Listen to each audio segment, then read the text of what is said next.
Audio Jungle. Halo, nama saya Gideon JJ Enoch. NIM saya 20 12 01 21. Terima kasih. Perkenalkan, nama saya Alessandro Lenormone, NIM 20 12 00 18. Saya Arzen Babis, NIM 2012 0202. Baik, nama saya Tidiano Grakido, NIM saya 201 20173.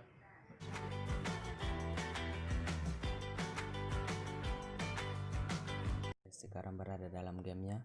Yang pertama-tama yang harus kita lakukan adalah pilih How to Build APC. Di sini kita masuk aja, lalu klik Continue. Seperti yang teman-teman lihat di sudut kanan atas ada seruan-seruan di gamenya. Dari segala macam yang kita lakukan tertera pada seruan-seruan tersebut. Kemudian kita disuruh untuk membuka penutup dari CPU yang fungsinya untuk melindungi komponen-komponen yang ada pada CPU. Kita membuka penutup di sebelahnya lagi dengan menekan tombol scroll. Setelah terbuka seperti ini, penginstalasi power supply unit. Fungsinya sendiri untuk menyediakan aliran listrik untuk semua komponen yang ada pada CPU. Kita sekarang akan membuka PCU dengan keempat scrollnya. Setelah selesai dibuka, kita pilih saja menu pilihan yang berada di kiri bawah pada tempat penyimpanan. Lalu kita pilih saja PCU-nya untuk melakukan perakitan atau instalasi. 3 komponen pada PCU yaitu main power, modular ports, dan fan. Main power sendiri fungsinya untuk mengambil atau menyuplai tenaga listrik yang masuk ke dalam PCU. Yang berikutnya adalah modular ports yang fungsinya untuk menghubungkan kabel-kabel dari PCU. Komponen-komponen lain yang ada pada motherboard. Yang ketiga itu adalah fan atau kipas yang berfungsi untuk membuang hawa panas yang terdapat pada power supply. Untuk langkah selanjutnya, kita menginstalasi atau memasangkan pada CPU. Kita langsung menekan pada tempat atau slot yang tersedia. Oke, setelah ini kita memasang penutup atau mengancing scroll pada setiap sudut.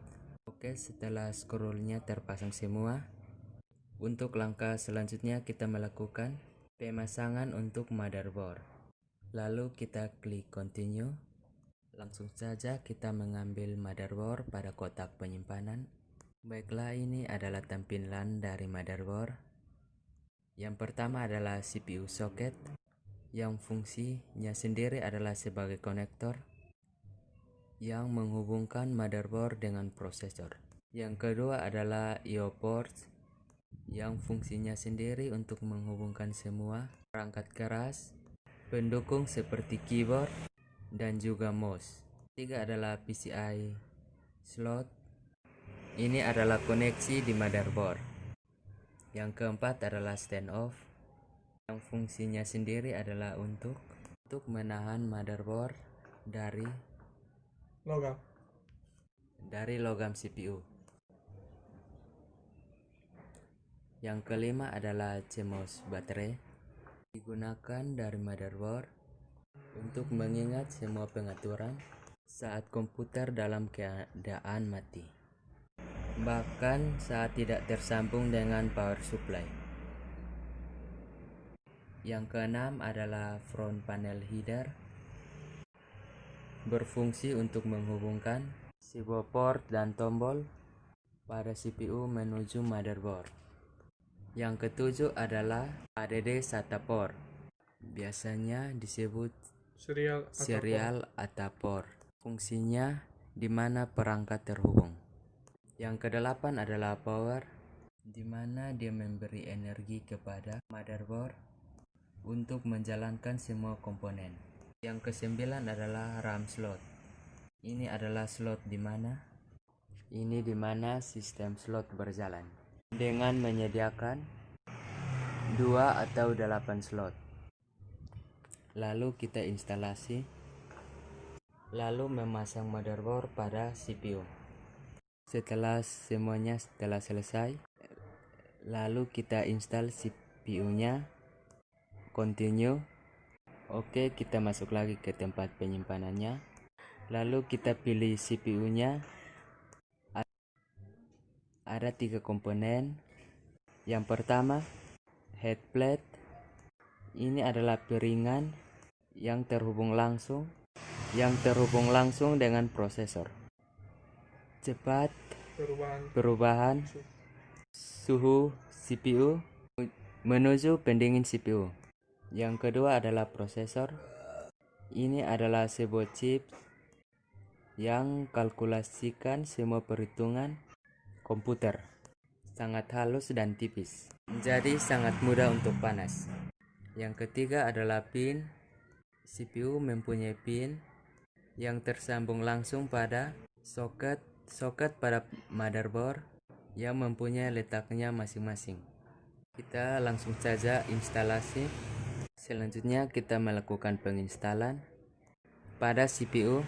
Kita langsung saja membuka penutup atau pelindung pada CPU dan menyambungkannya pada motherboard. Setelah selesai, kita menutup kembali soketnya. Oke, baiklah.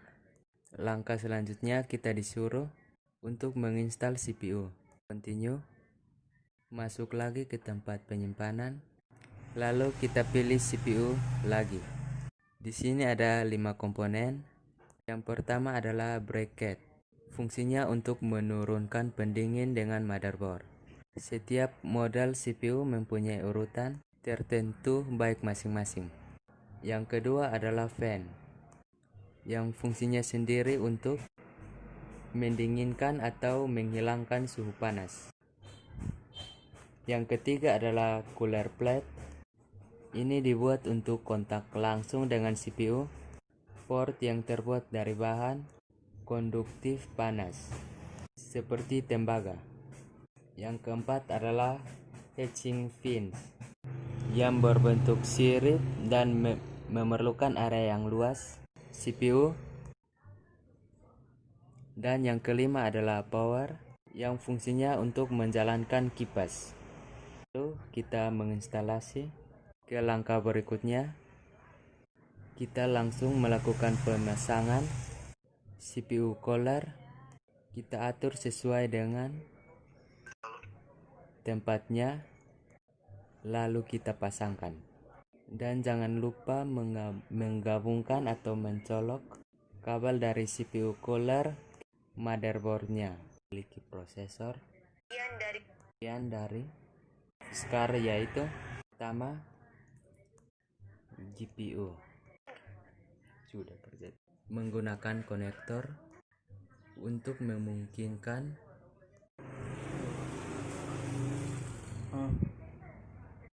yang kedua, grafis prosesor. Bagian utama GPU adalah grafis prosesor, dan itu mengubah perintah dari itu menjadi suatu yang kamu lihat di monitor. Yang ketiga, fan and heatsink. GPU bisa memasang dan mengeluarkan heatsink dan kipas untuk menjaga tetap dingin otak. PCI konektor. Konektor ini cocok untuk dengan slot PCI di motherboard. Kebanyakan motherboard mempunyai slot yang khusus untuk kartu grafis. Yang kelima, backplate. Piringan tertumpuk di belakang casing dan mempunyai semua konektor, dan selanjutnya menuju layar monitor seperti HDFI dan display support.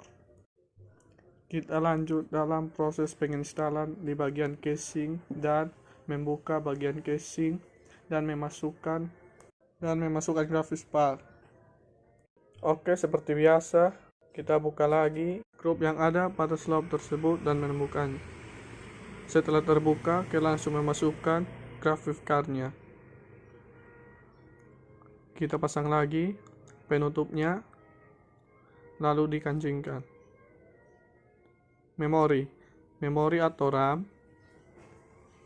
RAM adalah memori yang sangat cepat digunakan CPU untuk menahan program-program yang sedang berjalan.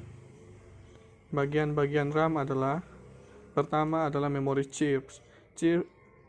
Chips yang ada di RAM adalah tipe tercepat dari sebuah memori, diperlukan untuk menahan program-program supaya komputer bisa mengakses mereka secara secepat mungkin. Yang kedua, konektor. RAM terhubung pada motherboard menggunakan konektor spesial. Setiap tipe RAM memiliki lekukan spesial yang dibuat untuk memastikan kamu tidak menaruh tipe yang salah. Yang berikutnya, locks. RAM locks motherboard mempunyai skala penguncian yang mengunci RAM di motherboard dan menahannya tetap di tempat. Hard drive. Komponen utama yang terakhir adalah hard disk drive atau HDD. Hard drive menyimpan semua data dan sistem operasi yang memiliki dua bagian, yaitu spinning disk yang mempunyai piringan yang berputar mirip seperti DVD. Semakin cepat piringan berputar, semakin cepat datanya bisa diakses. 2. SATA dan power. Konektor ini berfungsi untuk menghubungkan HDD dan motherboard, SATA dan power supply. Lalu, kita letakkan hard drive-nya ke drive bay atau slot yang sudah tersedia pada CPU-nya. Kita memasukkan ke dalam, kemudian kita menghubungkan HDD dengan power supply.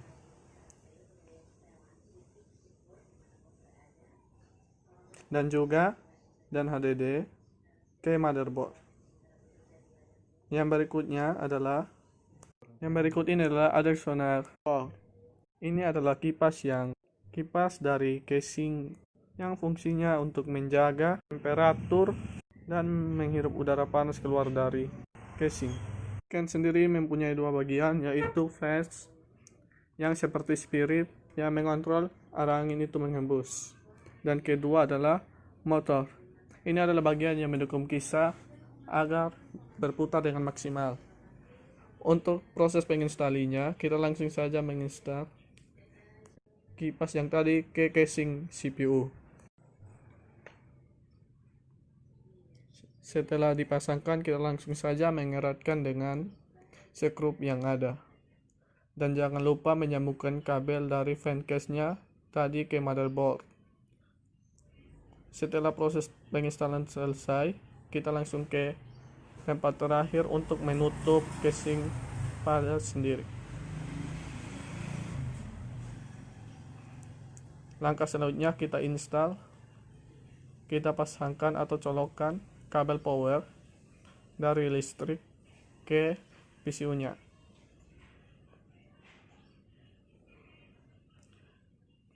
Lalu diikuti dengan pemasangan kabel USB dari monitor, keyboard, dan mouse.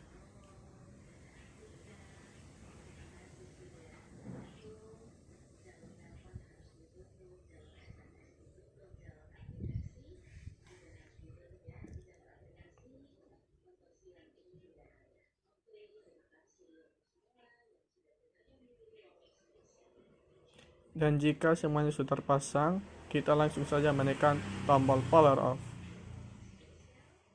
yang kami berikan.